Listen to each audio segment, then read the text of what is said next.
എത്തിയാ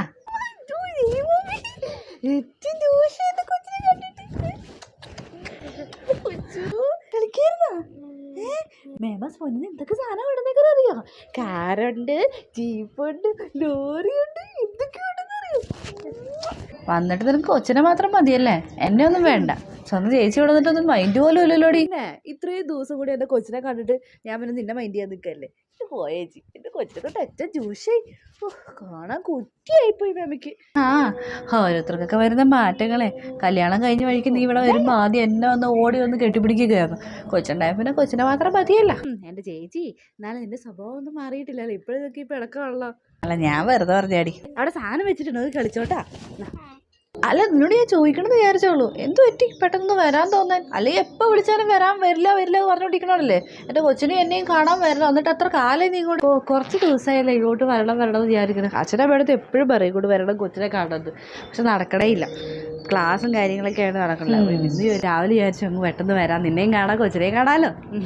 ഈ വെയിലും കൊണ്ട് ക്ഷീണിച്ച് വന്നതല്ലേ, ഞാൻ വെള്ളം കലക്കി വെച്ചു, നീ എടുത്തുതരാം. പിന്നെ നിന്റെ മറ്റേ അമ്മായിമ്മ എന്തി? അമ്മ അപ്പുറത്തെ റൂമിലെങ്ങാണ്ട് ഇരിപ്പുണ്ട്. ഒന്നാമത് വയ്യാണ്ടിരിക്കുകയല്ലേ, നടുവേനയൊക്കെ ആയിട്ടിരിക്കുകയല്ലേ, അപ്പുറത്തങ്ങാണ്ട് ഇരിക്കുന്നുണ്ട്. പണ്ട് വീട്ടിലുണ്ടായിരുന്ന സമയത്തുള്ള പോലെ അല്ല നീ. അന്ന് തീരെ വൃത്തിയുണ്ടായിരുന്നു നിനക്ക്.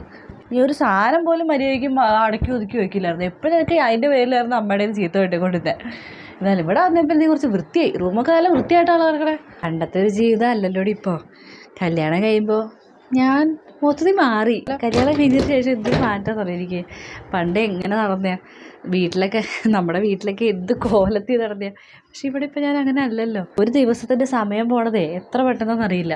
കൊച്ചും കൂടെ ആയി പിന്നെ പറയണ്ട. അവനാണെങ്കിൽ ഒരു സ്ഥലത്ത് ഞാൻ എന്തെങ്കിലും ഒതുക്കി വെച്ചാൽ അത് അവിടെ കൊണ്ട് വലിച്ചെറിയും, ഇവിടെ വലിച്ചെറിയും. അവൻ്റെ കളിപ്പാട്ടം തന്നെ മൊത്തമാണ്. അവൻ്റെ പുറകെ നടക്കാൻ തന്നെ എനിക്കിവിടെ സമയമുള്ളൂ സത്യം പറഞ്ഞാൽ. പിന്നെ അലമാരിയൊക്കെ എന്ന് പറഞ്ഞാൽ ആഴ്ചയിൽ ഒരിക്കൽ വൃത്തിയാക്കണം. അല്ലെങ്കിൽ അവൻ കയറി നിരങ്ങി അത് മൊത്തം അടിച്ച് വൃത്തിയാക്കി തുണിയൊക്കെ വലിച്ചെറിഞ്ഞ് കുളമാക്കുക. പിന്നെ അത് മാത്രമല്ല, ചേട്ടൻ്റെ അമ്മയ്ക്ക് വയ്യാണ്ടിരിക്കുകയല്ലേ, അപ്പോൾ ആരെയൊക്കെ ഇടയ്ക്കിടയ്ക്ക് കാണാൻ വരും. അപ്പോൾ ഇവിടെയൊക്കെ കാണുമ്പോൾ വൃത്തിയേടായി കിടക്കുന്നത് മോശമല്ലേ.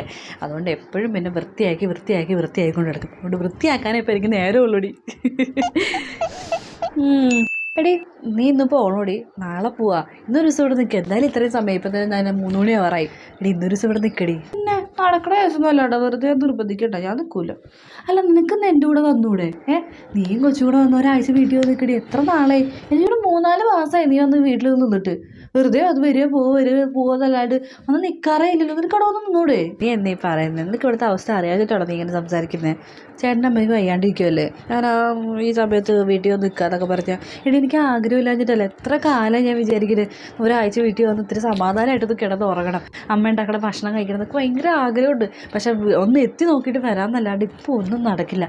ഏട്ടൻ അമ്മനെ ഇങ്ങനെ നടുവേനായിട്ട് ഇരിക്കുമ്പോൾ ഒറ്റയ്ക്ക് വിട്ടിട്ട് പോരാൻ പറ്റില്ലടി. പിന്നെ ഏട്ടനാണെങ്കിൽ എല്ലാ ദിവസവും ജോലിക്കും പോകണം, അതിന് ഭക്ഷണം ഉണ്ടാക്കി കൊടുക്കണം, എന്തൊക്കെ കാര്യങ്ങളുണ്ട്. അതിൻ്റെ കൂടെ ഞാനും ഒന്ന് വീട്ടിൽ വന്ന് നിന്നാൽ അത്ര മോശമല്ല, നാട്ടുകാരൊക്കെ എന്ത് പറയും. അതുകൊണ്ടാണ് പിന്നെ. എടി നിൻ്റെ അമ്മായിമ്മയ്ക്ക് നീ മാത്രമേ ഉള്ളൂ മരുമോളായിട്ട്? വേറെ 2 പേരില്ലേ? അവർക്ക് ആർക്കും ഇല്ലാത്ത ഉത്തരവാദിത്വം നിനക്ക് എന്തിനാണ്? എടി നിനക്ക് ഒരാഴ്ച വീട്ടിൽ പോയി നിൽക്കണമെന്നുണ്ട് അവരോട് ആരെയും വന്നുകൊണ്ട് നിൽക്കാൻ പറ. തറവാട് വീട് തന്നെയല്ലേ? അവരോട് ആരെയും വന്ന് നിൽക്കാൻ പറ. നിൻ്റെ അമ്മയ്ക്ക് വയ്യാന്ന് പറഞ്ഞിട്ട് നിനക്ക് നിൻ്റെ സ്വന്തം വീട്ടിൽ വന്ന് നിൽക്കാൻ മാത്രമേ യോഗമില്ലാത്ത അവസ്ഥയായില്ല. എടി കൊച്ചേ, നീ കല്യാണമൊന്നും കഴിയാത്തതുകൊണ്ടാണ് നീ ഇങ്ങനെ സംസാരിക്കുന്നത്. കല്യാണമൊക്കെ കഴിഞ്ഞ് എന്നെപ്പോലെ ഒരു കൊച്ചൊക്കെ ആയി ഒരു കുടുംബത്തിലേക്ക് മാറുമ്പോൾ നീ ഈ അഭിപ്രായമല്ല പറയുക. കാര്യം ശരിയാണ്, സ്വന്തം അഭിപ്രായങ്ങളൊക്കെ പറയുന്നിടത്ത് പറയണം. പറഞ്ഞില്ലെങ്കിൽ എന്നെപ്പോലെ ഇങ്ങനെ ജീവിക്കേണ്ടി വരും. തുടക്കം പോലെ ഞാൻ മൗനം പാലിച്ചു പോയി, അതാ എൻ്റെ ഭാഗത്തുനിന്ന് തെറ്റ്. അതുകൊണ്ട് തന്നെ ഇപ്പം എല്ലാവർക്കും എൻ്റെ തലയ്ക്ക് നിന്ന് ഇറങ്ങാവുന്ന ഒരവസ്ഥയായി. വേറെ 2 മരുമക്കളുണ്ട്. കാര്യം അവർക്ക് വന്ന് നോക്കണമെന്നില്ല, അവർക്ക് ഉത്തരവാദിത്വമില്ല, ഒന്നുമില്ല. കുറേ കാര്യങ്ങളൊക്കെ സ്റ്റേണായിട്ട് നിൽക്കണം. നിനക്ക് പറയേണ്ട അഭിപ്രായങ്ങൾ നീ പറയണം, അല്ലാണ്ട് ഇങ്ങനെ എല്ലാം സഹിച്ചു വിട്ട് നിന്നാൽ എത്ര ജീവിതകാലം മൊത്തം ഇങ്ങനെ സഹിച്ച് ജീവിക്കേണ്ടി വരും. പിന്നെ എത്രയൊക്കെ ആയാലും എൻ്റെ ഏട്ടൻ്റെ അമ്മയല്ലേ, പാവം. അതിന് വയ്യാണ്ടാകുമ്പോൾ ആരെങ്കിലും ഒരാൾ അതിനെ സഹായിക്കട്ടെ. അതുകൊണ്ട് പിന്നെ ഇങ്ങനെ നിൽക്കണം. എന്തായാലും അമ്മയ്ക്ക് വയ്യൊക്കെ മാറുമ്പോൾ ഞാൻ എന്തായാലും വന്ന് 2 ആഴ്ച നിൽക്കാടി. ഏട്ടാ മീൻ മേടിച്ചോട്ടെ? നല്ല മീനാ, മേടിച്ചോട്ടെ? ആണോ? ശരി. എൻ്റെ ചേച്ചി ഇത്രയും നിസ്സാര കാര്യത്തിലൊക്കെ എന്തിനാണ് നീ ചേട്ടനെ വിളിച്ച് ചോദിക്കുന്നത്? നിനക്ക് എടുത്ത് ചിലവാക്കിയാൽ പോരെ? നിനക്ക് ഇതൊന്നും പറഞ്ഞാൽ മനസ്സിലാവില്ലടി. നീ ഒരു കല്യാണം കഴിഞ്ഞ് കുടുംബമായിട്ട് ജീവിക്കുമ്പോഴേ ഇങ്ങനത്തെ കാര്യങ്ങളൊക്കെ നിനക്ക് മനസ്സിലാവുള്ളൂ.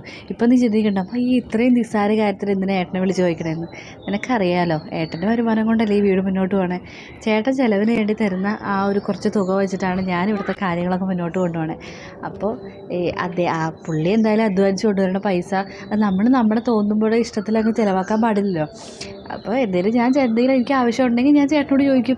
അപ്പോൾ ചേട്ടൻ നല്ലതാണെങ്കിൽ ചെയ്തോളാൻ പറയും, അതോ ചേട്ടന് വേണ്ടാത്ത നല്ല കാര്യങ്ങളുമാണെങ്കിൽ ചെയ്യേണ്ടെന്ന് പറയും. കാര്യം നീയും ചേട്ടനും തമ്മിൽ സ്നേഹത്തിലൊക്കെ ആയിരുന്നു. നിങ്ങൾക്ക് ഇത്ര തിരക്ക് പിടിച്ച് എല്ലാം കഴിക്കേണ്ട വല്ല ആവശ്യം ഉണ്ടായിരുന്നോ?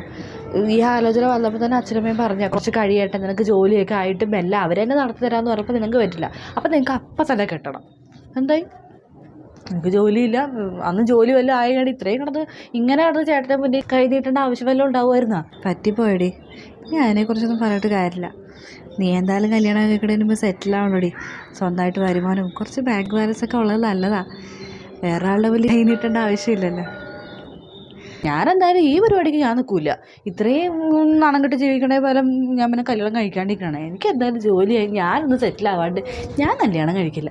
കാര്യം നീ എന്നേക്കാൾ 3-4 വയസ്സ് ഇളയതാണ്. പക്ഷെ ചില കാര്യങ്ങളൊക്കെ എന്നേക്കാൾ കൂടുതൽ പക്വത നിനക്ക് പറയാനറിയാം. അതൊക്കെ നിൻ്റെ ജീവിതത്തിൽ നടക്കുന്നുമുണ്ട്. എനിക്ക് കുറച്ച് എടുത്തിയാട്ടം കൂടിപ്പോയിടി. അതുകൊണ്ടല്ല ഇപ്പം ഇങ്ങനെയായി. ഒരു ജോലിയൊക്കെ ആയിട്ട് മതിയായിരുന്നു. ഞാൻ പറഞ്ഞതേ ഉള്ളൂ, നിന്നെ വിഷമിപ്പിക്കാൻ വേണ്ടി പറഞ്ഞതല്ല. പോട്ടെ.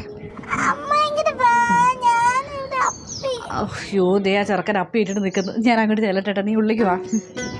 പാവം.